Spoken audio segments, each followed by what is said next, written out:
एक की मृत्यु हो गई है, तो 9 लोग मामले में दोषी करार दिए गए हैं। अब इसके बाद सजा का ऐलान न्यायालय का, तो जो उमेश पाठ का परिवार है वो भी लंबा इंतजार कर रहा था और हत्या के बाद से तो लगातार दुखी थे और ये मान रहा था कि इनको फांसी दी जाए या आजीवन कारावास सजा दी जाए। तो उमेश पाठ के परिवार को शायद संतोष होगा कि 90 वर्ष के बाद 100 मुकदमों बाहुबली इससे पहले किसी मामले में दोषी नहीं करार दिए गए थे और न ही उनके खिलाफ कोई सजा हुई थी। बड़ी घटना है आज के लिहाज से देखें, अगर कानूनी लिहाज से देखें, सरकार के लिहाज से देखें, जो पुलिसिंग हुई है उसके लिहाज से देखें, तो एक बड़ी घटना है। And everyone has fallen in line. Now, that makes sense. The marketplace creates what we call institutional isomorphism. It means that institutions around the world look to about 5 examples and all follow those 5 examples and then become routinized, roboticized, and they lose their uniqueness. Quite different than a Nant, right? A Nant is a paradigm changer. And this is what we need. We need people and places that are about people and places, that are about the local populations. So the paradigm shift is the first thing. The second thing is the logics of the paradigm shift. My whole work for the past 35 years has been on leader logics. What are the logics that leaders bring to the policies that they support, to the practices that they reward or punish? Right? What are the logics of leaders running institutions? To me, in my life's work, the logic of leaders is where to go, right? We have to help our leaders to understand that the soft skills are the hard skills, that the way we've been taught all over the world to hierarchicalize humanity is wrong, and that we need each other. And so that's the logics part. Logics will change systems when we're able to create processes, and we have vetted processes that people can use based on design thinking to help leaders dislodge sedimented logics that preclude real progress in the paradigm shift to rehumanize ourselves. So my work is on leader and institutional humanization. How do we humanize ourselves? Again, back to Amartya Sen, who says the demands of rationality have stolen so much from us, but it's our birthright to get it back. But we need each other to do so. So that's my third point, is participatory methods. I watched a wonderful film last evening here at Anant about a participatory response to the crisis in Puerto Rico. And the theme I kept seeing in this film over and over and over again was participatory process, where everyone has a voice, everyone has agency, and everyone is a part of the decision-making body. That is the new model for India. That is the new model for everywhere. The new model is nothing about us without us. That is a motto from the disability rights community in the United States. Nothing about us without us. The students need to be a part of decision-making. Everyone from every caste, right? We have to be reversing how we have been indoctrinated to devalue each other and ultimately ourselves. My fourth point, once we create these participatory processes in local areas, right, we identify the problems, community members can always identify their own problems, they can always gather representational data across their populations and plow that into the initiatives that they do. That's participatory methods. That is the future. People being a part of their own solutions with the government supporting them. It's the panchayat model, but using a whole different methodology so that it's localized. Which brings me to customized replication. How do you customize and scale to a scale like India or anywhere in the world without losing the humanity that came into the original designs and models? So we have to learn to do this better. And this is, I think, a beginning of that.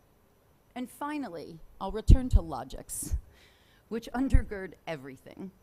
And so my work with leaders and organizations around the world is to help them excavate their logics, to understand the systems of knowing that their logics both emerge from and represent, and to help them see, to help each of us, to help myself, see my logics enough so that I'm more open to other logics that are disruptive to my own, that contradict my own, and that actually teach me to be better. And I think for all of us, understanding that the logic of being an expert needs to shift to being the logic of being a learner. And so we're all learners in this. My wish for all of you is that in your life you will have the tremendous privilege that I have had of examining yourself deeply. Thank you.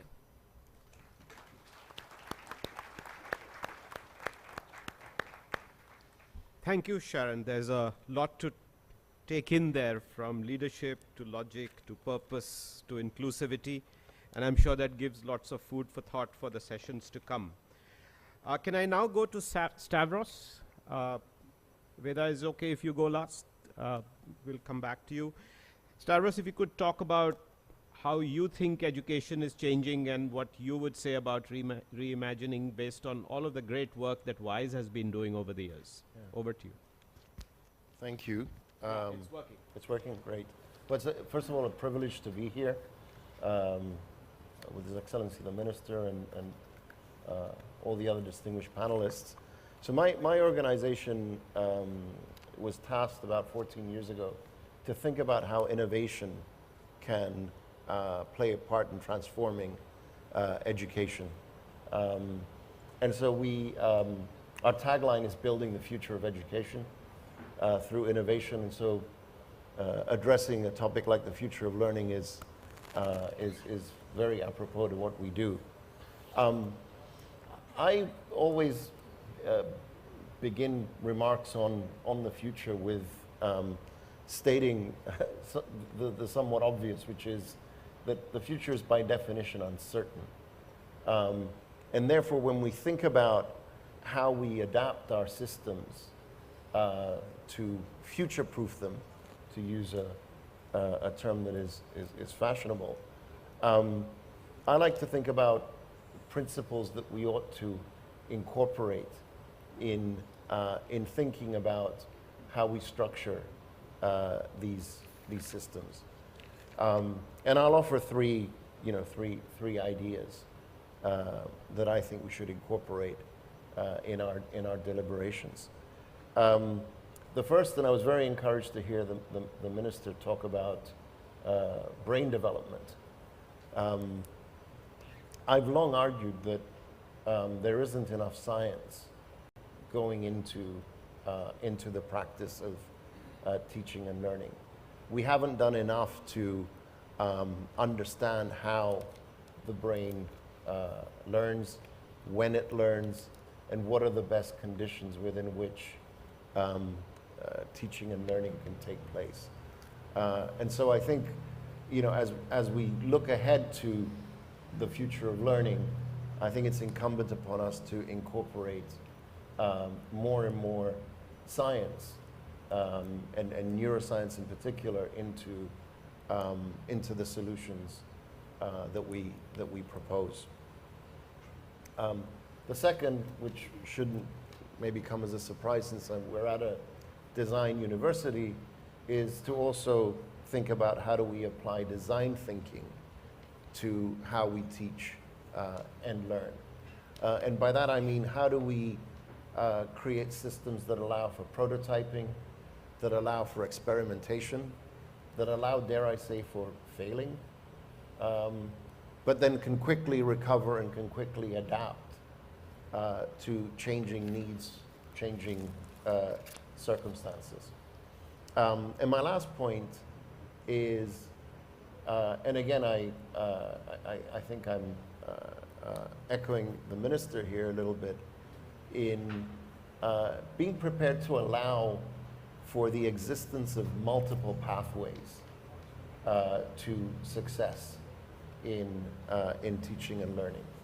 Appreciating that we're not all the same, that we don't all need to aspire to one type of institution or one type of qualification, but creating those multiple pathways and allowing people to self-select, and even to move between different pathways at different stages in their life. So just my 3 points for our discussions.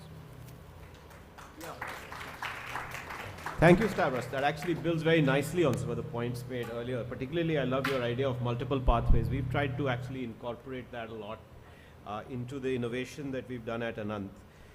Veda, you've been building new, a bit like what we are trying to do here, and I think several educational entrepreneurs are also in the audience. But we'd be very curious to hear about your experience.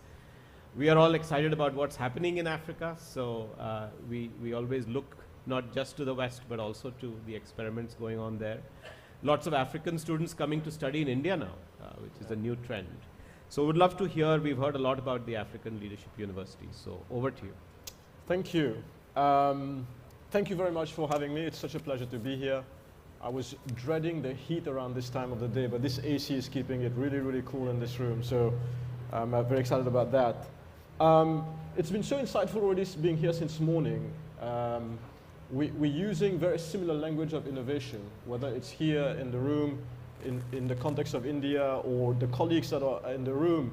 But I think context really matters when we're thinking about innovation. And the minister talked about design thinking, and we can't be talking about design thinking unless we really think about the community, the environment, and the individuals who we're trying to impact. So give me a couple of minutes to just share a little bit more about the African context in which we are trying to innovate. Maybe people in the room may not be aware, but Africa is the youngest continent in the world. Has a median age of 19.7, which is even younger than India of comparable size, about 1.3 billion people. It is soon going to be the largest workforce in the entire world. About 1 billion people in Africa will be in the workforce by the year 2035. By the turn of this century, 40% of the entire global population is going to be African, which means almost 1 in 2 people in the entire world is going to be African by the turn of this century. But sadly, in Africa, the gross enrollment ratio that we were talking about earlier is only at 8% when it comes to higher education. So as you can imagine, that's a massive, massive gap for a very young continent. While the youth bulge in Africa could represent an incredible economic opportunity of global proportion, if we don't get education right, we could be looking at a ticking time bomb. So the likes of us are just trying to bring in solutions that we don't think is going to address the entire problem, because that's not possible. We need multiple solutions, but we are hoping that we're able to demonstrate that some things can be done differently. And because contexts matter, you can't always replicate solutions that have worked elsewhere. And I appreciate what you said earlier, Sharon, that we can't afford to replicate models that we borrow from the West. We've built a model. Actually, a bunch of us as the founding team were consultants, so we love building models. And we said if we were to replicate, let's say, Harvard University, if we were to build Harvard-sized universities in the exact same model to move the gross enrollment ratio from 8%, at the time we were building the model, which is about 9 years ago, we were looking at India, and we said if we want to move from 8% to 18%, which I think India did in about 15 years, how many Harvard-sized universities would we have to build? And it was coming down to about 285 a year for the next 15 years, which is obviously impossible. If you just look at the ratio of PhDs and faculty to student that Harvard has, we cannot afford that. Harvard's budget annually is probably about the size of my country's GDP, which is Mauritius. We clearly cannot afford. નમસ્કાર, mid day ન્યૂઝમાં આપનું સ્વાગત છે. સમાચારની શરૂઆત કરીએ મુખ્ય સમાચારથી. કર્મચારીઓ માટે સારા સમાચાર. પ્રોવિડન્ટ ફંડ પર વ્યાજ દર વધારી 8.15% કરવાનો પ્રસ્તાવ. સીબીટીની બેઠકમાં રજૂ થયેલો પ્રસ્તાવ મંજૂરી માટે નાણાં મંત્રાલય સમક્ષ મોકલવાયો.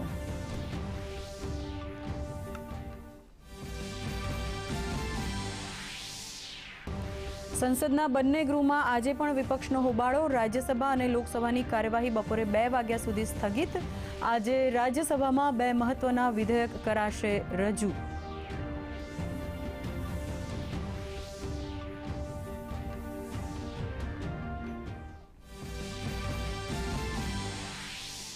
ઓબીસીના અપમાન મુદ્દે ભાજપે વધુ એકવાર કોંગ્રેસ નેતા રાહુલ ગાંધી પર સાધ્યું નિશાન. ભાજપના વરિષ્ઠ નેતા સ્મૃતિ ઈરાનીએ કહ્યું, ગાંધી પરિવારના ઇશારે કોંગ્રેસના એક નેતાએ પ્રધાનમંત્રી નરેન્દ્ર મોદી ઉપરાંત રાષ્ટ્રપતિનું કર્યું અપમાન.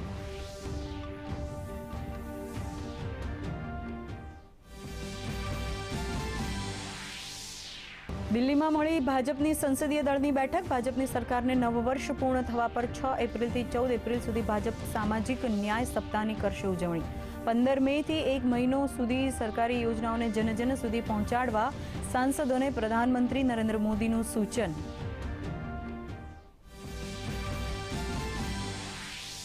રાષ્ટ્રપતિ દ્રૌપદી મુર્મુના પશ્ચિમ બંગાળ પ્રવાસનો આજે બીજો દિવસ. યુકો બેંકને 80 વર્ષ પૂર્ણ થવા પર આયોજિત કાર્યક્રમમાં કર્યું સંબોધન. બેલુર મઠની મુલાકાત બાદ વિશ્વ ભારતીના વાર્ષિક દીક્ષાંત સમારોહમાં લેશે ભાગ.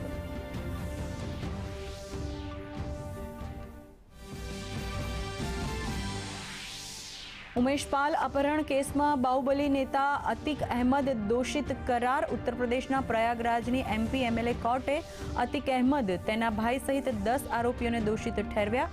થોડીવારમાં કરાશે સજાનું એલાન.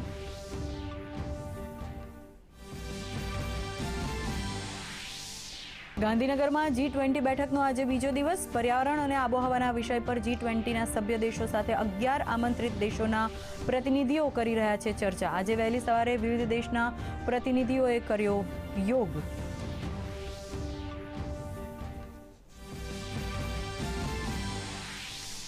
ગુજરાત વિધાનસભાના બજેટ સત્રની આજે મળશે બેઠક. પ્રશ્નોત્તરી કાળમાં શિક્ષણ, કાયદો, વ્યવસ્થા, પ્રવાસન સહિતના પ્રશ્નો મુદ્દે મંત્રીઓ આપશે જવાબ. તો કામકાજ સલાહકાર સમિતિના બીજા અહેવાલની રજૂઆતો તેમજ સરકારી અને બિન સરકારી અનુદાનિત વિધેયકો પર કરાશે ચર્ચા.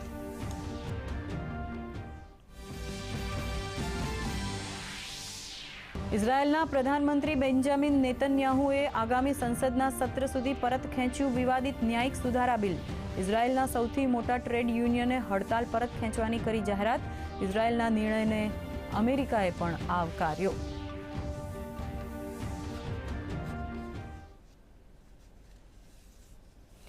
સમાચારમાં ભાજપ સંસદીય બોર્ડની આજે સંસદ ભવન સંકુલમાં બેઠક મળી હતી. આ બેઠકમાં પ્રધાનમંત્રી નરેન્દ્ર મોદી, પાર્ટી અધ્યક્ષ જેપી નડ્ડા, ગૃહ અને સહકારિતા મંત્રી અમિત શાહ, નાણામંત્રી નિર્મલા સીતારમણ સહિત અન્ય વરિષ્ઠ નેતાઓએ ભાગ લીધો હતો. બેઠક બાદ મીડિયાને માહિતી આપતા સંસદીય બાબતોના રાજ્યમંત્રી અર્જુન રામ મેઘવાલે જણાવ્યું હતું કે પાર્ટી 6 એપ્રિલથી 14 એપ્રિલ સુધી સામાજિક ન્યાય સપ્તાહની ઉજવણી કરશે. સંસદીય દળની બેઠકમાં પીએમએ ભાજપ સાંસદોને નિર્દેશ આપ્યો છે કે તેઓ 15મી મેથી 15મી જૂન સુધી સરકારની કલ્યાણકારી યોજનાઓ વિશે તેમના સંબંધિત મતવિસ્તારમાં જાગૃતિ ફેલાવે. આપને જણાવી દઈએ કે પ્રધાનમંત્રી નરેન્દ્ર મોદીના નેતૃત્વવાળી સરકારમાં સામાજિક ન્યાય ક્ષેત્રે અનેક મહત્વપૂર્ણ નિર્ણય કરવામાં આવ્યા છે, જેમાં આર્થિક રીતે નબળા લોકો માટે સરકારી નોકરીમાં 10% અનામતનો લાભ આપવામાં આવ્યો છે. ઉપરાંત અનુસૂચિત જાતિ માટે પ્રી મેટ્રિક છાત્રવૃત્તિ યોજના શરૂ કરવામાં આવી છે. આ યોજના દ્વારા સરકાર ડીબીટીના માધ્યમથી વિદ્યાર્થીના ખાતામાં સીધી રકમ જમા થાય છે. ઉપરાંત સામાજિક ન્યાય અને અધિકારિક વિભાગે રાષ્ટ્રીય પ્રવાસી છાત્રવૃત્તિ અંતર્ગત સીટોની સંખ્યા વધારીને 125 કરી. આ સિવાય પણ અનેક કામ સામાજિક અધિકારિકતા અને ન્યાય વિભાગ દ્વારા થયા છે.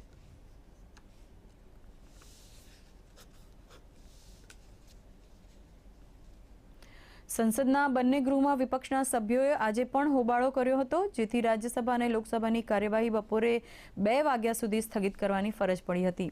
લોકસભામાં આજે કોમ્પિટિશન સુધારા બિલ 2022 અને બાયોડાયવર્સિટી એમેન્ડમેન્ટ સુધારા બિલ 2022ને પસાર કરવા માટે યાદીમાં સામેલ કરવામાં આવ્યું છે. તો રાજ્યસભામાં 2 મહત્વપૂર્ણ બિલને પસાર કરવા માટે યાદીમાં સામેલ કરવામાં આવ્યા છે.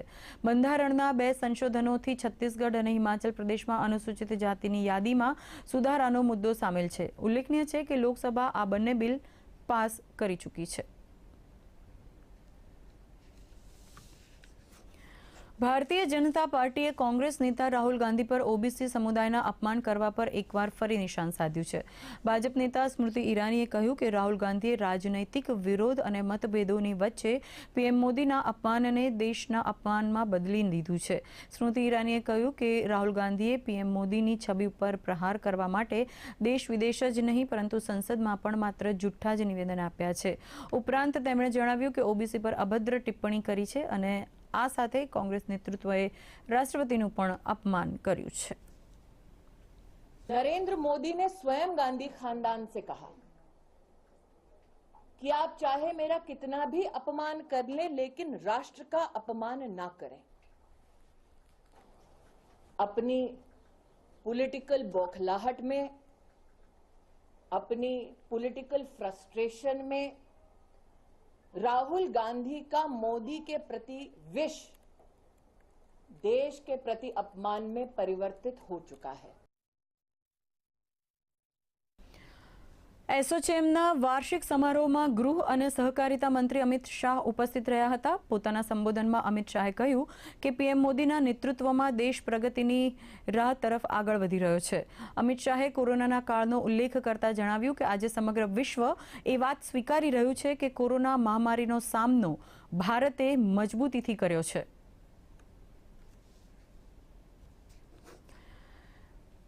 ઇફકોએ કરોડો ખાતા ધારકો માટે સારા સમાચાર આપ્યા છે. કર્મચારી ભવિષ્ય નિધિ એટલે કે ઇફકો ઈપીએફ પરના વ્યાજમાં વધારો કરી શકે છે.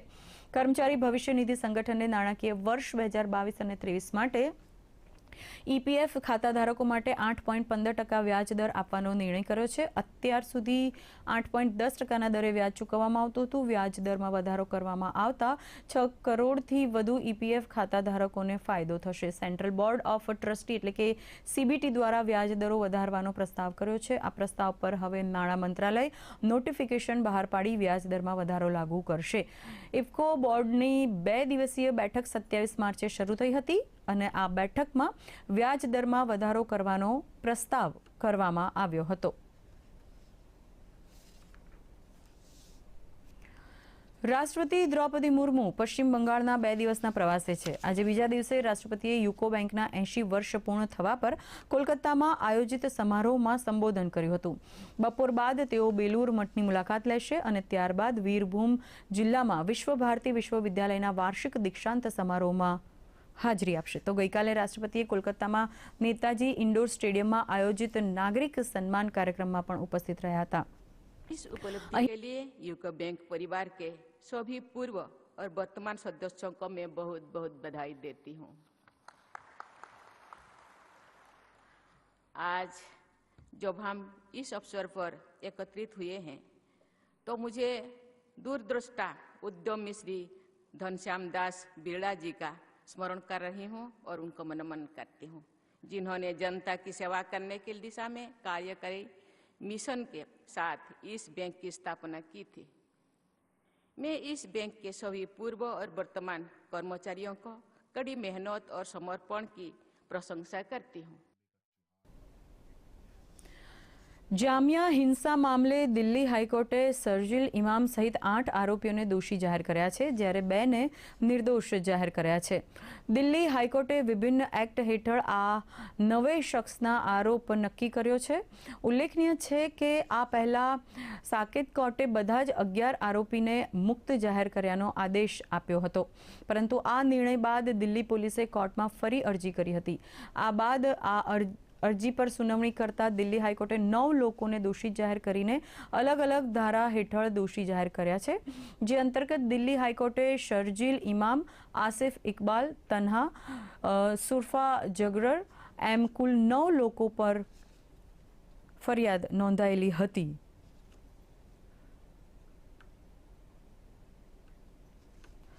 સત્તર વર્ષ જૂના ઉમેશ પાલ અપહરણ કેસમાં આજે ઉત્તર પ્રદેશની પ્રયાગરાજ એમપી એમએલએ કોર્ટે મોટો ચુકાદો આપ્યો. બાહુબલી નેતા અતિક અહેમદ, નેતા ભાઈ અશરફ સહિત 10 આરોપીઓને દોષિત જાહેર કર્યા. આ પહેલા ગઈકાલે અમદાવાદની સાબરમતી જેલમાંથી અતિક અહેમદને પ્રયાગરાજ લઈ જવામાં આવ્યો હતો, તો તેના ભાઈ અશરફને બરેલીથી પ્રયાગરાજ લાવવામાં આવ્યો હતો. આપને જણાવી દઈએ કે 25 જાન્યુઆરી 2005ના દિવસે બહુજન સમાજ પાર્ટીના ધારાસભ્ય રાજુ પાલની ગોળી મારીને હત્યા કરી દેવામાં આવી હતી. આ કેસમાં અતિક અહેમદ, તેનો ભાઈ અશરફ સહિત 5 આરોપીઓ સામે કેસ નોંધાયો હતો. તો આ કેસમાં ઉમેશ પાલ મુખ્ય સાક્ષી હતા. ઉમેશ પાલનું 28 ફેબ્રુઆરી 2006ના દિવસે અપહરણ થયું હતું, જેનો આરોપ અતિક અને તેના સાગરીતો પર લાગ્યો હતો. આપને એ પણ જણાવી દઈએ કે છેલ્લા કેટલાક વર્ષોથી અતિક અહેમદ અમદાવાદની સાબરમતી જેલમાં બંધ હતો. ઉત્તર પ્રદેશના એક મોટા બિલ્ડરને ધમકીઓ આપવાના કેસમાં સુપ્રીમ કોર્ટે અતિકને સાબરમતી જેલમાં મોકલવાનો આદેશ કર્યો હતો.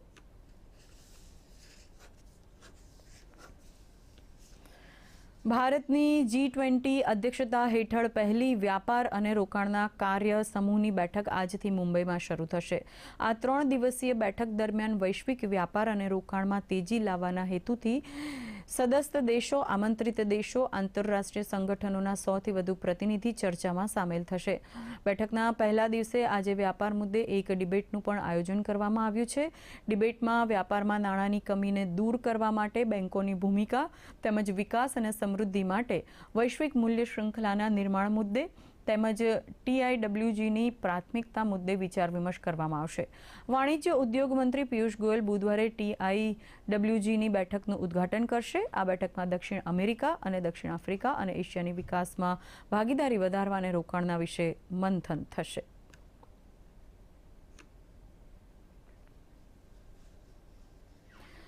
પ્રધાનમંત્રીના નેતૃત્વમાં ભારતને G20નું યજમાન પદ મળ્યું છે, ત્યારે ગુજરાતમાં વિવિધ સ્થળોએ કાર્યક્રમોનું આયોજન થઈ રહ્યું છે, જે અંતર્ગત નર્મદા જિલ્લા પોલીસ વડાના નેતૃત્વમાં પોલીસ વિભાગ દ્વારા જિલ્લાના નાગરિકો અને યુવાનો G20 સાથે અર્થપૂર્ણ રીતે જોડાય, જાગૃતતા કેળવાય તેવા શુભ આશય સાથે રન ફોર એન્વાયરમેન્ટ એન્ડ ક્લાઇમેટનું આયોજન કરવામાં આવ્યું હતું.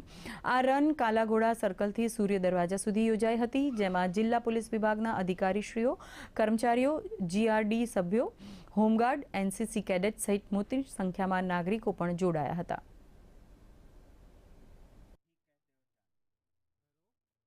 આજે એક એન્વાયરમેન્ટ અવેરનેસ અંગે દોડ રાખવામાં આવી હતી, જેમાં પોલીસ, એજ્યુકેશન ડિપાર્ટમેન્ટ, કોલેજ અને NCCના સ્ટુડન્ટ્સ, SPCના સ્ટુડન્ટ્સ તથા સ્કૂલના કોલેજોના વિદ્યાર્થીઓએ ખૂબ ઉત્સાહપૂર્વક ભાગ લીધો અને એમણે હેલ્થનો ખૂબ સારો મેસેજ આ દુનિયાને આપ્યો છે. રાજપીપળાના આંગણે અમારા કોલેજના તાલીમાર્થીઓ, આર્ટ્સ એન્ડ સાયન્સ કોલેજના વિદ્યાર્થીઓ, NCC કેડેટ્સ, પોલીસના જવાનો અને સમગ્ર નર્મદા જિલ્લા પોલીસ વિભાગ વતીથી આ એન્વાયરમેન્ટલ અને ક્લાઇમેટ ચેન્જના ઉપલક્ષમાં આજે આપણે એકત્રિત થયા છે, ત્યારે સૌએ સરસ મજાની મિની મેરેથોન દોડમાં ભાગ લઈ અને આ પ્રકલ્પને આપણે ફળીભૂત કરવા માટેના પ્રયત્નો કરી રહ્યા છે. રાજ્યના મુખ્યમંત્રી ભૂપેન્દ્ર પટેલ અને ગૃહ રાજ્યમંત્રી હર્ષ સંઘવી આજે દેવભૂમિ દ્વારકા જિલ્લાની મુલાકાત લેશે. થોડા દિવસ પહેલા દેવભૂમિ દ્વારકા જિલ્લાના બેટ દ્વારકા, હર્ષદ, ગાંધવી સહિતના વિસ્તારોમાં મેગા ડિમોલિશનની કામગીરી હાથ ધરવામાં આવી હતી. જે વિસ્તારમાં દબાણો હટાવાયા હતા તે વિસ્તારની આજે મુખ્યમંત્રી અને ગૃહ રાજ્યમંત્રી મુલાકાત લેશે. તો ઓખા અને બેટ દ્વારકાની વચ્ચે સિગ્નેચર બ્રિજ બની રહ્યો છે, જેના કામનું પણ નિરીક્ષણ તેઓ કરશે. દેવભૂમિ દ્વારકા જિલ્લાની જો વાત કરે છે, સતત હમણાં મેગા ડિમોલેશન ચાલુ હતું, ત્યારબાદ હાલ છે તે યાત્રાધામ બેટ દ્વારકા ત્યાં મોટું મેગા ડિમોલેશન થયું હતું. ત્યાં આજે રાજ્યના જે CM છે ભૂપેન્દ્રભાઈ તેમજ ગૃહમંત્રી છે, તેઓ આજે બેટ દ્વારકાની મુલાકાતે આવી રહ્યા છે. તે આપ જોઈ રહ્યા છો મારી પાછળ યાત્રાધામ બેટ દ્વારકા જતા જે પ્રવાસીઓ છે તેઓ અત્યારે દર્શન કરવા જઈ રહ્યા છે ને CM અને ગૃહમંત્રી છે ત્યાંના બેટ દ્વારકા જશે. તે પહેલા જે સામે દેખાઈ રહ્યો છે સિગ્નેચર બ્રિજ, તે સિગ્નેચર બ્રિજની મુલાકાત લેશે. આ સિગ્નેચર બ્રિજ 1000 કરોડ રૂપિયાના ખર્ચે છે તે બની રહ્યો છે ને આ સિગ્નેચર બ્રિજની ઉડતી મુલાકાત લઈ તેઓ યાત્રાધામ બેટ દ્વારકામાં ભગવાનના દર્શન કરે. ત્યારબાદ જે મેગા ડિમોલેશન થયું હતું તે સ્થળની છે તે મુલાકાત લેશે અને આ લગભગ 3 વાગ્યાની આસપાસ છે તે રાજ્યના CM અને ગૃહમંત્રી છે તે બેટ દ્વારકા આવશે અને બેટ દ્વારકાની મુલાકાત લેશે. ત્યારબાદ તેઓ છે તે નજીકના હર્ષદ અને ગાંધવી છે જ્યાં પણ મેગા ડિમોલેશન થયું હતું ત્યાં જશે ને ત્યાં હર્ષદ માતાજીના દર્શન કરીને પોતાની દેવભૂમિ દ્વારકા જિલ્લાની જે યાત્રા છે તે પૂર્ણ કરશે. દૂરદર્શન ન્યૂઝ, રાજેશ રૂપારેલિયા, દ્વારકા. સમાચારમાં આગળ વધીએ તે પહેલા એક નાનકડો બ્રેક. ક્રાંતિની આંધી ચાલુ થઈ ગઈ છે હવે, અને એ પણ આખા દેશમાં. અંબાલા કરનાલથી નીકળેલો એક પણ અંગ્રેજ દિલ્હી તરફ નહીં જઈ શકવો જોઈએ. તો એટલી મોટી લડાઈ આપણે લડશું કેવી રીતે? કોઈ પણ રીતે લડશું બાપુ, પણ આમ હાથ ઉપર હાથ રાખીને આપણે જુલમ સહન નહીં કરીએ. હું લડવા માંગુ છું એ ગોરાઓથી. સાથે મળીને લડશું તો જીતીશું બાપુ. બધા મરશે, આખા ગામ વાળા મરશે. એને ઉધમી જોઈએ છે ને, તો ઉધમી આવશે. ઉધમી રામની જય. આપણે એ અંગ્રેજો ઉપર એક સાથે હુમલો નહીં કરીએ. નાના હુમલા કરીશું એમના ઉપર. એ કોઈ સામાન્ય ડાકુ નથી, એ ફક્ત અંગ્રેજોને મારે છે. અમારા દેશને ગીધની જેમ લૂંટવા વાળા અમને ચોરને લૂંટારા કહો છો કેમ? 35 લોકોને માર્યા છે. અમે હવે તને 35 દિવસ સુધી ના જીવવા દઈશું ના મારવા દઈશું. જીવન મોટું છે કે માન? માન. કાયા છે તું? જય માતૃભૂમિ.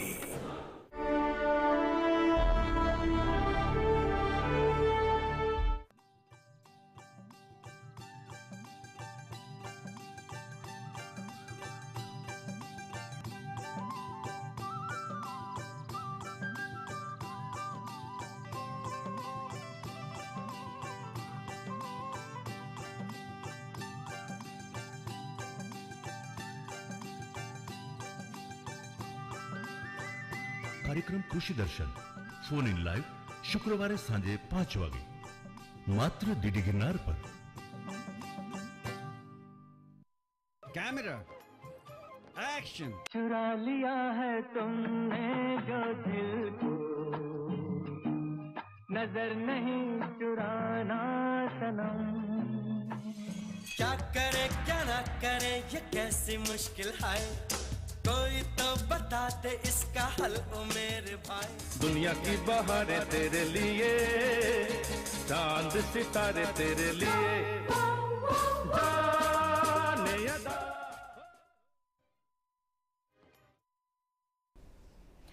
સમાચારમાં ફરી આપનું સ્વાગત છે. જરૂરિયાત એ આવિષ્કારની જનની છે. આ વિધાનને બનાસકાંઠાના ખેતેશ નામના યુવકે ચરિતાર્થ કર્યું છે. કોરોનાના સમયમાં બાળકોના શિક્ષણને ઘણું નુકસાન થયું.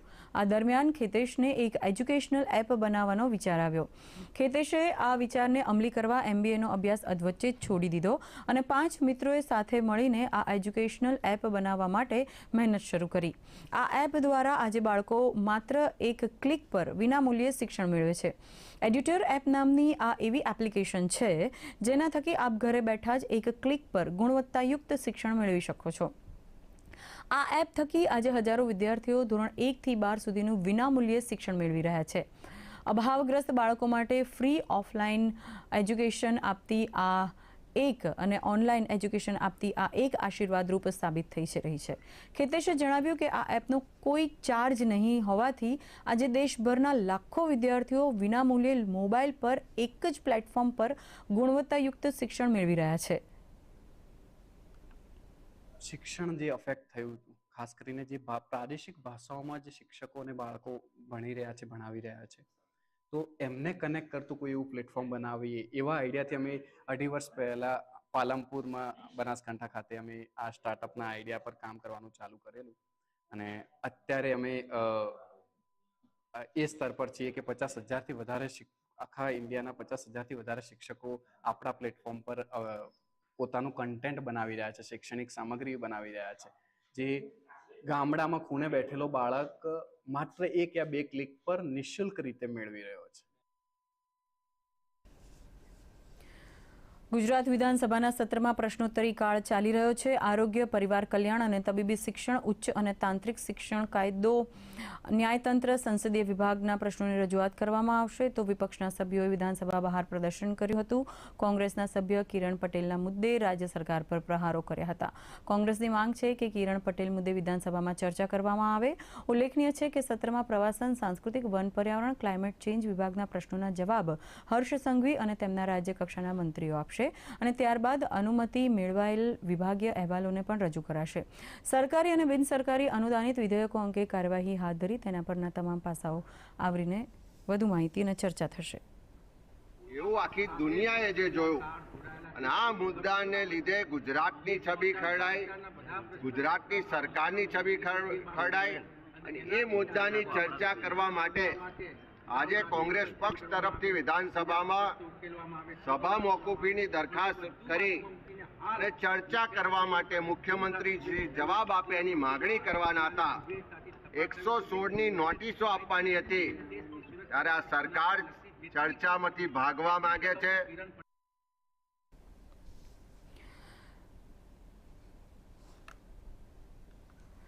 રાજ્યની દરિયાઈ સુરક્ષાની સમીક્ષા માટે ગાંધીનગરમાં મુખ્યમંત્રી ભૂપેન્દ્ર પટેલ અને ગૃહ રાજ્યમંત્રી હર્ષ સંઘવીની અધ્યક્ષતામાં રિવ્યુ બેઠક મળી, જેમાં 13 રાજ્યના પોલીસ વડા, કલેક્ટર સહિત ઉચ્ચ અધિકારીઓ હાજર રહ્યા હતા.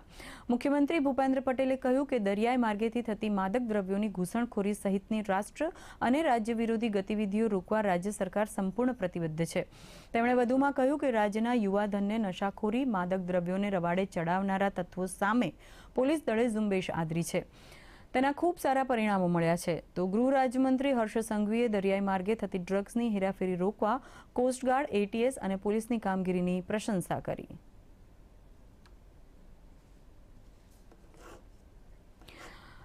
સ્વર્ણિમ ગુજરાત એમએલએ ક્રિકેટ લીગમાં 2022 અને 23ની ત્રીજી મેચ ગાંધીનગરના JSS પટેલ સ્ટેડિયમમાં સોમવારે યોજાઈ હતી. તમામ મેચ 10 ઓવરની હતી. પ્રથમ મેચ બનાસ અને મહીસાગર વચ્ચે રમાઈ હતી, જેમાં બનાસ ટીમે પ્રથમ બેટિંગ કરતા 5 વિકેટના નુકસાન પર 95 રન બનાવ્યા, જેની સામે મહીસાગરની ટીમે 7 વિકેટ પર 74 રન બનાવ્યા હતા અને બનાસની ટીમની 21 રને જીત થઈ હતી. બીજી મેચ મીડિયા ટીમ અને તાપી વચ્ચે રમાઈ હતી, જેમાં મીડિયા ટીમે પ્રથમ બેટિંગ કરતા 3 વિકેટના નુકસાન પર 101 રન બનાવ્યા હતા, જેની સામે તાપીની ટીમે 68 રન પર 10 વિકેટના નુકસાન પર મીડિયા ટીમે 33 રને જીત મેળવી હતી. ત્રીજી મેચ સાબરમતી અને નર્મદા વચ્ચે રમાઈ હતી, જેમાં સાબરમતી ટીમમાં મુખ્યમંત્રી ભૂપેન્દ્ર પટેલ, અલ્પેશ ઠાકોર તેમજ સામેની ટીમ નર્મદામાં હર્ષ સંઘવી, હાર્દિક પટેલ, કૌશિક વેકરિયા પણ મેચમાં રમ્યા હતા.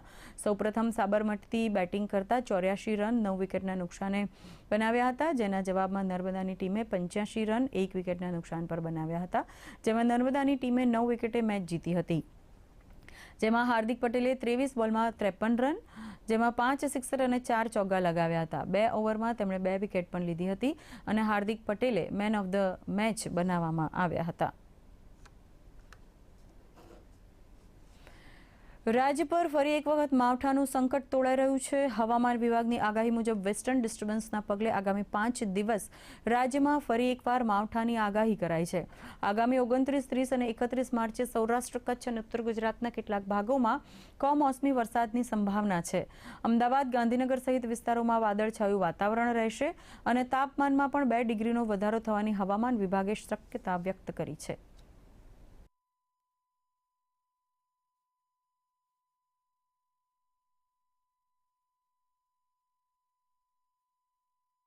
अगले 48 आवर्स में गुजरात स्टेट में बारिश होने का ज़्यादा संभावना नहीं है. मोस्टली क्लाउडी स्काई हो सकता है कल से, लेकिन 30th, 29th और 30th मार्च में, इवन 31st में भी गुजरात स्टेट में कहीं कहीं एक आध जगहों में हल्की फुल्की बारिश का साथ साथ थंडरस्टॉर्म, लाइटनिंग होने का संभावना है. और टेम्परेचर देखा जाए तो अभी अगले 3 दिन में टेम्परेचर राइज रहेगा, बढ़ेगा temperature by 2 to 3 degree Celsius बढ़ने का संभावना है. और 3 दिन का बाद टेम्परेचर फर्दर फॉल होने का संभावना है बाय 2 to 3 डिग्री सेल्सियस. 29 को देखा जाए तो जैसे आपका सौराष्ट्र कच्छ में भी, कच्छ डिस्ट्रिक्ट, जामनगर, मोरबी, इवन राजकोट भी हो सकता है. और गुजरात रीजन में इवन बनासकांठा, साबरकांठा, पाटन में होने का संभावना है. 30th मार्च में कच्छ में भी हो सकता है, जहाँ देवभूमि, द्वारका, जामनगर, मोरबी, इवन राजकोट, सुरेंद्रनगर, बोटाड, अहमदाबाद, गांधीनगर और बनासकांठा, साबरकांठा, अरावली, महीसागर, ये सारे डिस्ट्रिक्ट, इवन पाटन में भी एक आध जगह में बारिश हो सकता है. लाइट रेन मोस्टली रहेगा. मॉडरेट रेन होने का चांसेस बहुत कम है. Mostly light rain, thunderstorm activity lightning का साथ हो सकता है. G20 અંતર્ગત છોટાઉદેપુર જિલ્લા પોલીસ દ્વારા વહેલી સવારે રન ફોર ક્લાઇમેટ એન્ડ એન્વાયરમેન્ટનું આયોજન કરવામાં આવ્યું હતું. છોટાઉદેપુર પોલીસ સ્ટેશનથી શરૂ થયેલી દોડમાં જિલ્લાના ઉચ્ચ પોલીસ અધિકારીઓ, કર્મચારીઓ જોડાયા હતા. અંદાજે 5 કિલોમીટર લાંબી દોડ મારફતે પર્યાવરણ બચાવની સાથે સ્વચ્છતાનો પણ સંદેશ આપવામાં આવ્યો હતો.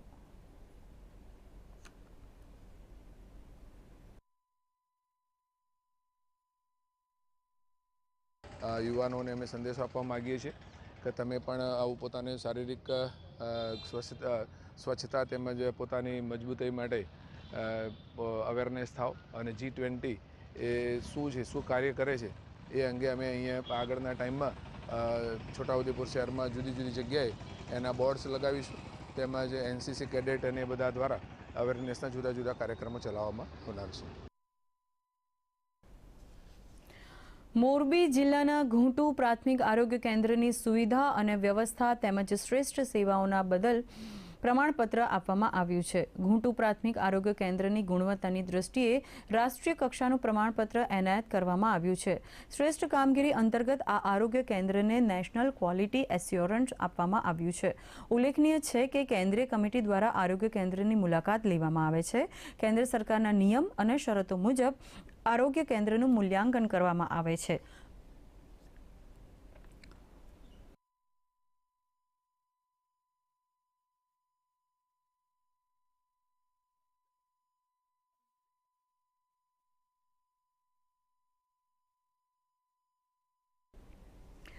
મોરબી જિલ્લાના પ્રાથમિક આરોગ્ય કેન્દ્રે સરકારના ધારાધોરણના મૂલ્યાંકનના 97.47% મેળવ્યા છે.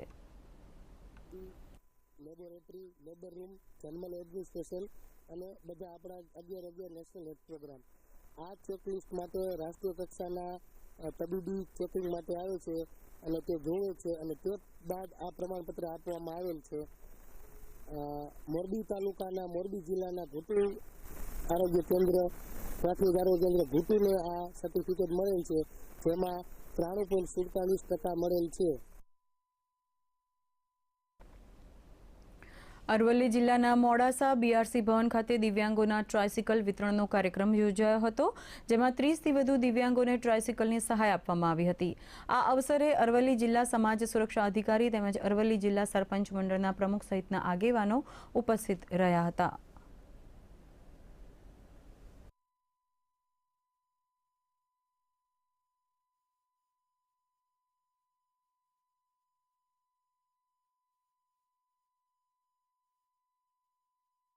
મોડાસા BRC ભવન ખાતે આજે 30 ટ્રાયસિકલ અને 10 વ્હીલચેર જે અગાઉ એસેસમેન્ટ થયેલું હતું અને જે ટ્રાયસિકલો અને વ્હીલચેરો વિતરણ કરવાની બાકી હતી તે આજરોજ અમે અહીંયા વિતરણ કરી રહ્યા છીએ.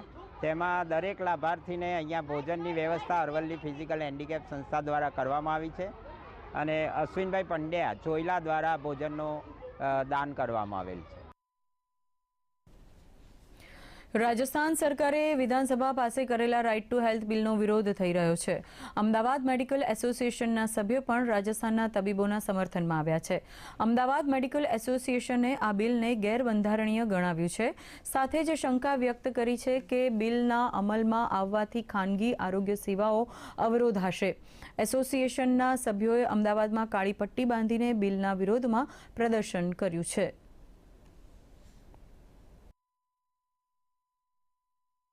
રાઇટ ટુ હેલ્થના નામે રાજસ્થાન સરકારે જે કાયદો પસાર કર્યો છે એમાં ઘણી બધી જોગવાઈઓ અવ્યવહારુ, અતાર્કિક અને અમાનવીય છે, જે કોઈપણ હિસાબે કોઈપણ ડાક્ટર ચલાવી ના શકે.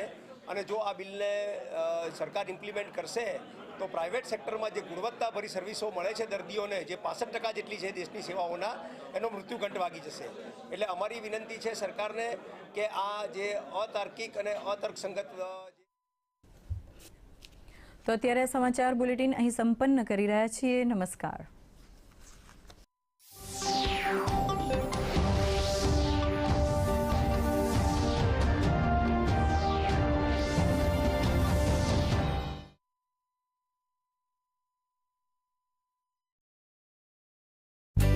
આપણું ડેઝર્ટ આવી ગયું, પણ આપણી ચેમ્પિયન હજી આવી નથી. બિલ ભરતા પહેલા તો આવી જશે ને. તો ગર્લ્સ, શું ચાલી રહ્યું છે? બિલ થઈ રહ્યું છે. ચાલ તારું કાર્ડ આપ. પેન આપ.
નમસ્કાર દર્શક મિત્રો, શું તમે ક્યારેય પાણી વગરના જીવનની કલ્પના કરી છે ખરી? નહીં ને, કારણ કે આપણે સૌ જાણીએ છીએ કે રોજિંદા જીવનમાં બીજી કોઈ પણ વસ્તુનો જો અભાવ હોય ને તો ચલાવી લેવાય, પણ પાણી વગર સહેજે ન ચાલે, બરાબર ને? તો દર્શક મિત્રો, આપ મારી એટલે કે સાક્ષીની સાથે નિહાળી રહ્યા છો જિંદગી કેફે અંતર્ગત ચાલતી શ્રેણીનો કાર્યક્રમ પર્યાવરણ કેફે. આ કાર્યક્રમમાં સર્વે દર્શક મિત્રોનું હાર્દિક સ્વાગત છે અને આજના આ કાર્યક્રમમાં આપણે વાત કરીશું જળ સંરક્ષણ વિશે. આ વિષય પર અમારી સાથે વાતચીત કરવા માટે સ્ટુડિયોમાં ઉપસ્થિત છે અમિતભાઈ દોશી કે જેઓ જળ સંરક્ષણ નિષ્ણાંત છે. તો સ્વાગત છે અમિતભાઈ આપનું કાર્યક્રમમાં. મિત્રો, આપણી સાથે અન્ય એક મહેમાન પણ ઉપસ્થિત છે સુરેશ પટેલ જી, અને જેઓ ગુજરાત જળ સેવામાં ભૂતપૂર્વ પ્રાધ્યાપક તરીકે પોતાની ફરજ બજાવી રહ્યા હતા અને હાલ પણ તેઓ જળ સંરક્ષણના ક્ષેત્રમાં કાર્યરત છે, સક્રિય છે. તો સર, સ્વાગત છે આપનું પણ. મિત્રો, આપને એવું થતું હશે કે આજની આ જે ચર્ચા છે એ જળ સંરક્ષણ વિષય પર શા માટે? તો તમને જણાવી દઉં કે ગઈકાલે એટલે કે 22 માર્ચના રોજ વિશ્વ પાણી દિવસ હતો અને વર્ષ 1993થી દર વર્ષે 22 માર્ચને વિશ્વ પાણી દિવસ તરીકે ઉજવવામાં આવે છે. તો ચાલો આજની આ ચર્ચાને શરૂ કરીએ. દર્શક મિત્રો, એવું કહેવાય છે કે પાણી અને વાણી વિચારીને વાપરવી જોઈએ, બરાબર? તો આપણે પાણીને કઈ રીતે વાપરવું, એનો ઉપયોગ કઈ રીતે કરવો? પહેલાંના જમાનામાં આપણે જોતા તો પાણીયારા જોવા મળતા અને ઘરે માટલું પણ જોવા મળતું ને એ જ પાણી આપણે શુદ્ધ છે એમ કરીને પીતા હતા. પણ આજનો જમાનો એવો આવ્યો છે કે જેમાં આરઓ સિસ્ટમ ફિટ થાય છે બધાના ઘરમાં અને લોકો આરઓનું પાણી પીતા થયા છે. પણ એમાં મિનરલ્સ કેટલા હોય છે કે નહીં અને એ પાણી પીવાલાયક છે કે નહીં, એનાથી કેટલા ફાયદા થાય ને કેટલા નુકસાન થાય, તો હું પૂછવા માંગીશ સુરેશભાઈને કે આના વિશે આપણને થોડી માહિતી આપે. આમ તો જન્મથી લઈને છેક લય સુધી પાણી વપરાય કરે. પાણી પૂજાની વસ્તુ પણ છે ને પાણી પૂજનીય વસ્તુ પણ છે. જી. તો કુદરતી રીતે જે વરસાદનું પાણી પડે સોઇલ ઉપર એટલે કે માટી ઉપર વહે અને એમ જ નીચે પણ ઉતરે, તો એની અંદર કુદરતી રીતે ઘણા બધા મિનરલ્સ એટલે પોષક તત્વો એમાં મળી જાય. આ પાણી આપણા શરીરને પોષણનું કામ કરે. એટલે જેમ કે આપણે બોલીએ છીએ કેલ્શિયમ, તો કેલ્શિયમ પણ પાણીમાં છે અને એવી જ રીતે આયરન પણ પાણીમાં છે. તો આપણને જે પોષક તત્વો જોઈએ છે પાણીમાં મળ્યા કરે, પણ મુદ્દો એ છે કે કેટલા જોઈએ. તો આપણે જે કુદરતી રીતે માત્રામાં ઉપલબ્ધ હોય એ આપણા માટે પોષક છે. પણ હું તો અમિતભાઈને એવું કહીશ કે અત્યારે જે ફેશન ચાલી છે કે પાણીમાંથી મિનરલ કાઢી નાખવા અને પછી પાણીમાં મિનરલ ઉમેરવા, તો એ ફેશન અંતર્ગત એ પોષણનું શું થઈ રહ્યું છે?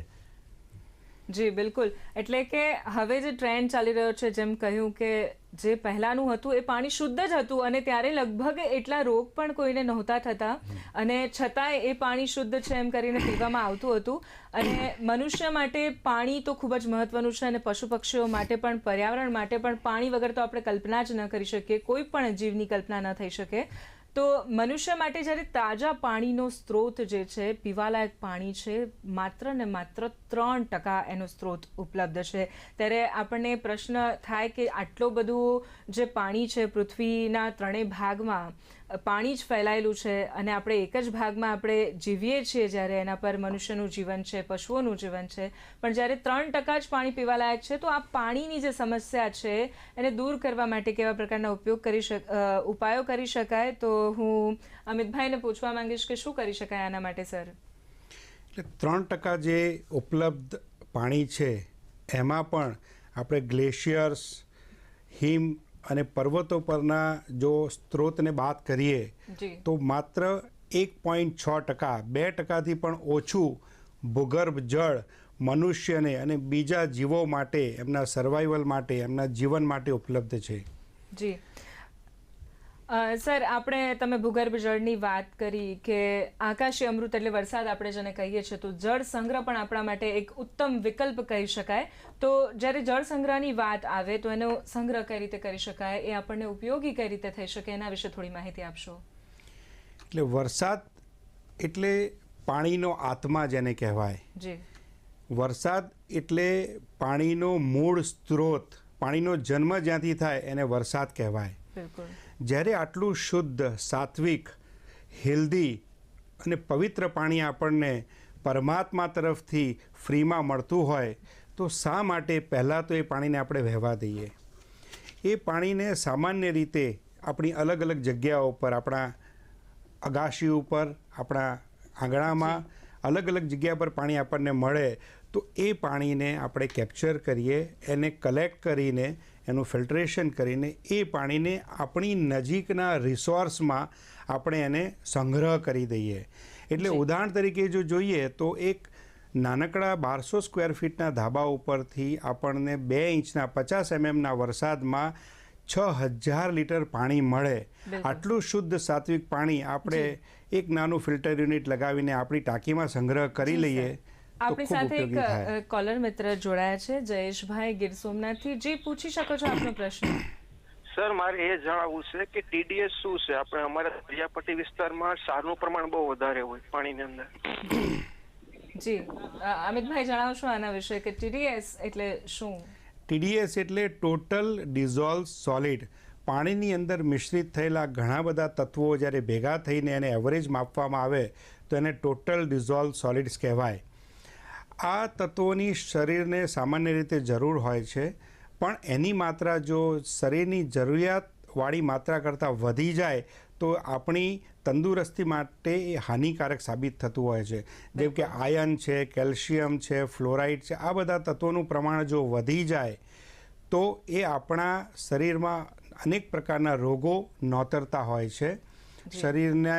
શરીરમાં કિડનીના સ્ટોન્સ છે, માથાના વાળ ઉતરી જવા અને બીજા અનેક પ્રકારના રોગો થવાની શક્યતાઓ વધી જતી હોય છે. જી, તો જેમ સરે કહ્યું તેમ કે જે રોગો પણ થઈ શકે છે આપણને જો પાણી શુદ્ધ ન હોય તો એનો ઉપયોગ કઈ રીતે કરવો, કેવું ગુણવત્તાવાળું પાણી આપણે યુઝ કરવું જોઈએ, અને જ્યારે ડે ટુ ડે લાઈફમાં આ પાણીનો ઉપયોગ કરવાની વાત આવે ત્યારે શું બાબતો ધ્યાનમાં રાખવી જોઈએ? હું સુરેશભાઈને પૂછવા માંગીશ. એક તો પહેલું તો આપણે પાણી છે ને એ ટોટલ અસ્તિત્વનો એક અંગ છે, એ રીતે પાણીને જોવું પડશે.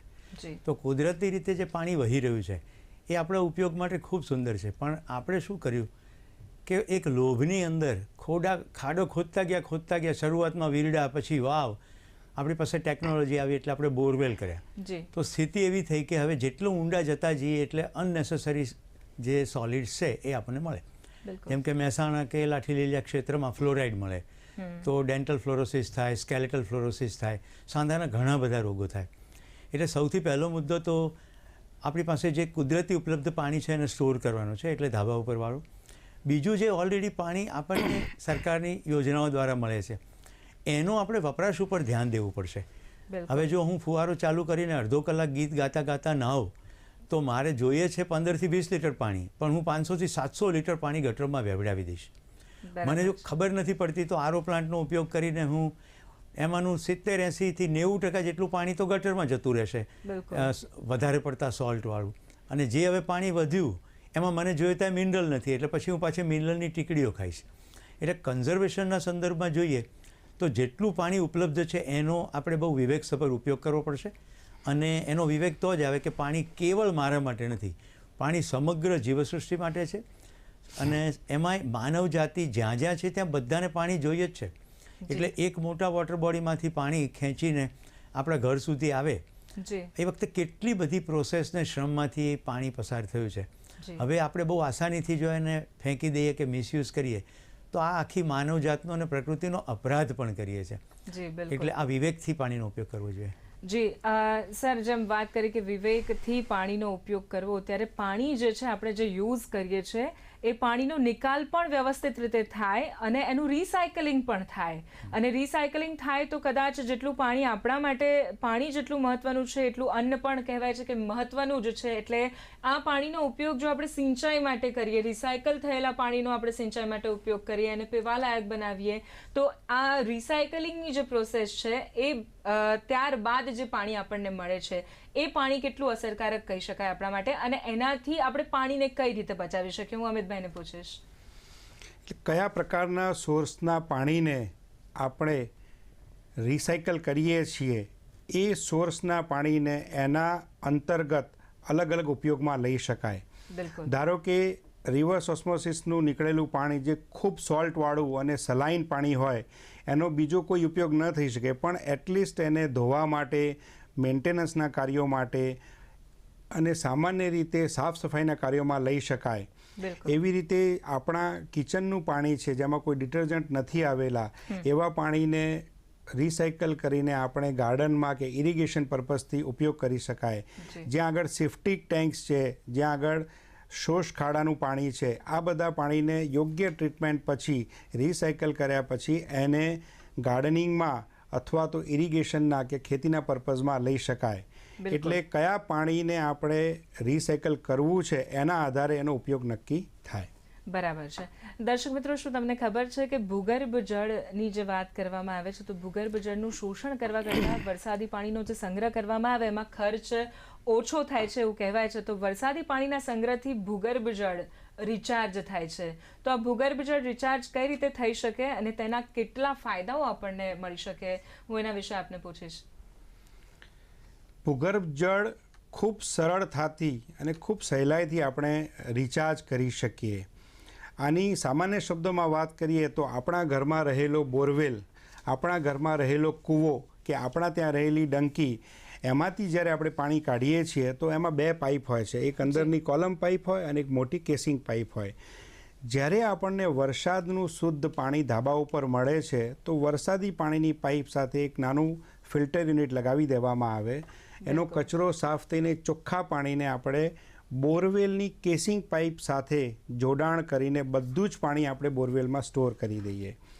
આ કાર્ય દરેક વ્યક્તિ જે બોરવેલથી પાણી કાઢી રહ્યા છે, દરેક પ્રિમાઇસીસ એટલે ઇન્ડિવિજ્યુઅલ, ઇન્સ્ટિટ્યુશન કે ઇન્ડસ્ટ્રીઝ, સંસ્થાગત કોઈ પણ મકાન હોય, બધા જ લોકો પોતાના ધાબા પરનું વરસાદનું પાણી પોતાના જ ડે ટુ ડે જેમાંથી પાણી કાઢી રહ્યા છે એવા બોરવેલમાં સંગ્રહ કરે. એટલે ટેકનિકલ ભાષામાં બોરવેલ રિચાર્જ કહેવાય. ધરતી માતાના તળમાં પવિત્ર પાણી પહોંચાડીને એના તળ ઉપર લાવવાના, એ પાણીમાં રહેલા ક્ષારને ઘટાડવાના, કારણ કે પાણી ડાયલ્યુટ થાય એટલે એના TDS હાર્ડનેસ ઓછા થાય. અને એ બોર એ આપણો જીવંત રિસોર્સ છે, એ ક્યારેય સુકાય નહીં. એના માટેનું ઉત્તમ કાર્ય આપણે આપણા ઘરેથી જ આપણા આંગણેથી શરૂ કરી શકીએ. સર, અમદાવાદથી કોલર મિત્ર જોડાયા છે, નિર્વીબેન. જી, આપ પૂછી શકો છો આપનો પ્રશ્ન. હા, મારું 500 લીટરનું ધાબુ છે, તો પછી કેટલા તમારા યુનિટ જોઈએ, ફિલ્ટર યુનિટ? જી સર, આપને પ્રશ્ન પૂછવા માંગીશ સુરેશભાઈને. નિર્વીબેન પૂછી રહ્યા છે કે 500 લીટરનું એમનું ધાબુ છે તો એના માટે કેટલા યુનિટ જોઈએ? પ્રશ્નને જરાક મોડિફાય કરવો પડે. ધાબુ કોઈ દિવસ 500 લીટરનું ના હોય. વરસાદ જેટલો પડતો જાય અને જેટલો સરફેસ એરિયા હોય એટલું પાણી એકઠું થાય. મુદ્દો એટલો છે કે તમારા કેટલા આઉટલેટમાંથી તમે પાણીને નીચે બોરવેલમાં મોકલો છો અથવા તો અંડરગ્રાઉન્ડ ટાંકામાં સ્ટોર કરો છો. હવે પાઇપ એક જ હોય તો એક ફિલ્ટર લાગે, પણ બહુ જ પાણી વરસાદનું પડતું હોય અને મલ્ટિપલ પાઇપો મૂકી હોય તો જેટલી પાઇપો એટલા ફિલ્ટર જોઈએ. મૂળે તો ધાબુ સ્વચ્છ હોય તો એમાં ફિલ્ટ્રેશનની પ્રોસેસ બહુ જ ઓછી થાય. પણ કારણ કે બે વરસાદ વચ્ચે ધૂળ ઉડ્યા કરતી હોય, પક્ષીઓની હગાર હોય, સૂકા પત્તા પડતા હોય, તો આ બધું જ સતત ને સતત ફિલ્ટર થઈને જ નીચે જવું જરૂરી છે. એટલે જેટલા આઉટલેટ એટલા ફિલ્ટર ટૂંકમાં તો. ધન્યવાદ. જી, અને એક કોલર મિત્ર જોડાયા છે. જી, પૂછો આપનો પ્રશ્ન. નિકિતાબેન, પૂછો આપનો પ્રશ્ન. મારે એકચ્યુઅલી એવું પૂછવું હતું કે જે પાણી મારા આંગણામાં પડે છે, મારા ફળિયામાં, એ પાણીને હું મારા જ બોરમાં લઈ જઈ શકું છું? જી, અને અમિતભાઈ, હું આપને કહીશ, વિનંતી કરીશ કે એમના પ્રશ્નનો જવાબ આપો આપ. નિકિતાબેન, આપનો પ્રશ્ન ખૂબ સરસ છે, પણ આંગણામાં, ફળિયામાં કે જમીન ઉપર પડતું પાણી હોય એને પ્રોડક્શન બોરવેલ કે જેમાંથી પાણી તમે રોજ કાઢી રહ્યા છો એમાં લઈ જવું હિતાવહ નથી. કારણ કે જમીન ઉપર કોઈપણ પ્રકારની બાયોલોજિકલ કે બેક્ટેરિયલ કન્ટામિનેશન કે અશુદ્ધિઓ હોવાની શક્યતા રહે છે. તો એ પાણી જ્યારે ફિલ્ટર યુનિટમાં ફિઝિકલ ફોર્મની ઇમ્પ્યોરિટીઝ ફિલ્ટર થતી હોય છે અને એ બેક્ટેરિયલ કન્ટામિનેશન જો આપના બોરમાં જાય તો પાણીને બગાડવાની શક્યતાઓ રહે છે. એટલે જમીન ઉપર પડતું પાણી એને બોરવેલમાં આપ ન આપો. એની બાજુમાં જ એક પર્કોલેશન પીટ, જો આપના ફળિયાના 3 ફૂટ બાય 8 ફૂટનો પર્કોલેશન પીટ, એક ખાડો કરીને એ પાણી આપ એમાં સ્ટોર કરી દો. મધર અર્થમાંથી એ ઇઝીલી રિચાર્જ થઈ જશે. ફળિયાનો એરિયા જો મોટો હોય કે મોટી સરફેસનું પાણી ત્યાં આવી રહ્યું હોય તો નાનો શેલો રિચાર્જ બોરવેલ કરી શકાય અને બધું જ પાણી એમાં રિચાર્જ કરી દેવાય, જેનાથી આપના પ્રોડક્શન બોરવેલના તળ 1 કે 1.5 વર્ષ પછી રીજનરેટ થઈને ઉપર આવવાનું શરૂ થઈ જશે. જે રીતે આપણા દર્શક મિત્રો પ્રશ્ન પૂછી રહ્યા છે જળનો સંગ્રહ કઈ રીતે કરવો અને એનો ઉપયોગ કઈ રીતે કરી શકાય, અને હમણાં જે કોલર મિત્રોએ પૂછ્યું એ ખૂબ જ સરસ પ્રશ્ન હતો કે શું એ એમની અગાશીમાંથી વહેતું પાણી તરત સ્ટોર કરી શકે કે નહીં, કે એ સ્ટોર કર્યા પછી એનો ઉપયોગ કઈ રીતે કરવો. તો કહેવાય છે કે ટીપે ટીપે સરોવર ભરાય, તો આ પાણીનો સંગ્રહ કર્યા બાદ જે પાણી સંગ્રહ થઈ જાય છે શુદ્ધ છે, તો એ સંગ્રહ કર્યા બાદ કઈ કઈ બાબતોને ધ્યાનમાં રાખવી જોઈએ કે જેથી કરીને એને લાંબા સમય સુધી સાચવી શકાય અને સારી રીતે એનો ઉપયોગ પણ થઈ શકે. તો હું સુરેશભાઈને પૂછવા માંગીશ. હું તો એવું કહીશ કે સવારથી રાત્રે સૂઈએ ત્યાં સુધી જેટલા પાણીના યુઝ છે એની ઉપર સૌથી પહેલાં તો ધ્યાન દેવું પડે. આપણું ધ્યાન જ નથી જતું કે આપણે બ્રશ કરતી વખતે નળ સતત ચાલુ રાખ્યો છે, કે પુરુષો દાઢી કરતી વખતે નળ સતત ચાલુ રાખે, કે ફુવારા નીચે સતત નવાયા કરે. ઘણા ઘરોમાં તો પાણીની ચકલીમાંથી પાણી આવે સરકાર દ્વારા, એ વહેતું જ હોય, વહેતું જ જાય, અને ગૃહિણીઓ બીજા બધા કામોમાં લાગેલી હોય. તો પાણીના જેટલા યુઝના પોઈન્ટ છે બધા મિસયુઝ અને એબ્યુઝના પણ પોઈન્ટ થઈ શકે છે જો ધ્યાન ના દઈએ તો. એક વસ્તુ આ છે. બીજું આપણી જે જીવનશૈલી છે, જેમ કે ભોગવાદી જીવનશૈલી. એકવાર મારા દીકરાએ મને એવું પૂછ્યું કે મને કયા રંગનું પેન્ટ લેવું છે. મેં એના પ્રશ્નનો જવાબમાં એવું કહ્યું કે તું કોઈ સેકન્ડ હેન્ડ શોપમાં છે. તો એને મને તરત એવું કહ્યું કે જો હું નવું પેન્ટ લેવા જાઉં તો 500 લીટર પાણી બગડી જાય, જ્યારે કે આ સેકન્ડ હેન્ડ જીન્સ લઈશ તો પાણી બચાવી શકીશ. આ એક સૂક્ષ્મ ધ્યાન છે, પણ એનાથી મને પણ બહુ સ્પષ્ટતા થઈ કે આપણી જેટલી ભોગવાદી જીવનશૈલી છે, જેમ કે ગુજરાતમાં આટલી પાણીની અછત છે છતાં આપણે વોટર પાર્ક ઉપર વોટર પાર્ક કરી જઈએ છીએ, તો કેટલું બધું પાણી વેસ્ટ થઈ રહ્યું છે. પછી આપણી હોટલો, એની અંદર પણ જે શું કહેવાય કે જીવનશૈલીના નામ ઉપર આપણે ખૂબ બધી મોટી માત્રામાં પાણી બગાડીએ છીએ. એટલે વપરાશ તો એક બાજુ રહ્યો, પણ આપણે બગાડમાં ખૂબ ધ્યાન આપીએ છીએ. તો જે જગ્યાએ શૈલી સારી કહીએ છીએ ત્યાં ધ્યાન આપીને જોવું પડે કે આમાં બગાડ કેટલો છે, તો આપણે ખરેખર પાણી બચાવી શકીએ. સર, આપણી સાથે કોલર મિત્ર જોડાયા છે જામનગરથી, નારણભાઈ. જી, પૂછો આપનો પ્રશ્ન. આપણે બેન, જે મારો પ્રશ્ન છે કે આપણે જળ સંગ્રહ કુવાની અંદર કઈ રીતે કરવું અને કઈ એની યોજના કોઈ છે ભૂગર્ભ દ્વારા કે આપણે કોઈ નદીમાંથી લઈ એનો કઈ રીતે આપણે કરવું, તો એની મને માહિતી આપજો બેન. જી અમિતભાઈ, આ પ્રશ્નનો જવાબ આપો. આપનો પ્રશ્ન ખૂબ સરસ છે. બહુ જ મોટા બહોળા લોકોને ફાયદો થાય એવો આ પ્રશ્ન છે. કૂવો એટલે આપણને મળેલો કુદરતનો એક જબરજસ્ત આશીર્વાદરૂપ પાણીનો રિસોર્સ છે. કમનસીબે ઘણા બધા લોકો પોતાના કૂવા પૂરી રહ્યા છે. કૂવો એટલે જમીન ઉપર રહેલું એક સેલો